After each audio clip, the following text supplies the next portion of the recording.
Autre chose dans cette édition du journal, la nouvelle drague de la Congolaise de voie maritime s'appelle Félix-Antoine Tshisekedi, un nom qui lui porte bonheur. Cette acquisition permet d'aspirer 30 000 mètres cubes de sable en 12 heures seulement, soit 3/4 des travaux d'un mois que réussissait l'ancienne drague. La situation permettra aux gros navires d'accoster bientôt au port des Boma.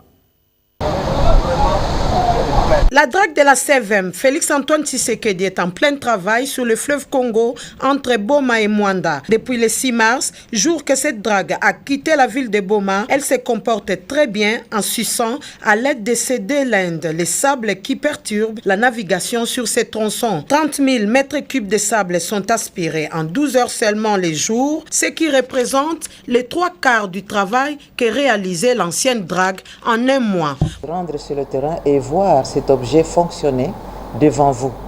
Et c'est ce qui a nécessité que nous puissions convoquer un conseil d'administration à Boma, mais aussi que tous les membres du conseil d'administration puissent se rendre compte de l'importance de cette acquisition.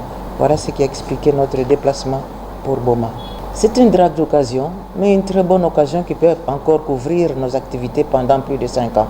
Pour palper la réalité, le conseil d'administration de la CVM, conduit par le PCA Marie-Madeleine Mienze, a quitté Boma tôt le matin pour se rendre compte de ces réalités. La drague Félix Tshisekedi a déjà travaillé sur le seuil Papyrus. Actuellement, elle est sur le seuil de Timbiri aval, puis suivra Timbili amont.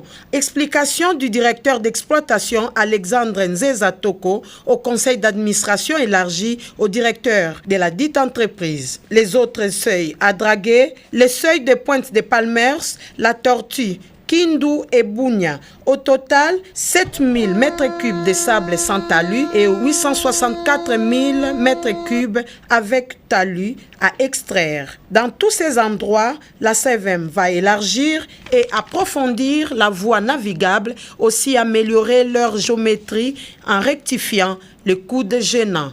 Rappelons par ailleurs que lors de cette descente, Madame le PCA Marie-Madeleine Mienze, le DG Christine Toussé, le DG Tadila Makanda, le directeur des cabinets adjoints du ministre des Transports et les délégués de quelques autres ministères étaient satisfaits de voir cette drague très malléable, même pour déverser les sables sous-marines vers les points de clapage pour qu'ils ne reviennent plus vers le lieu de navigation.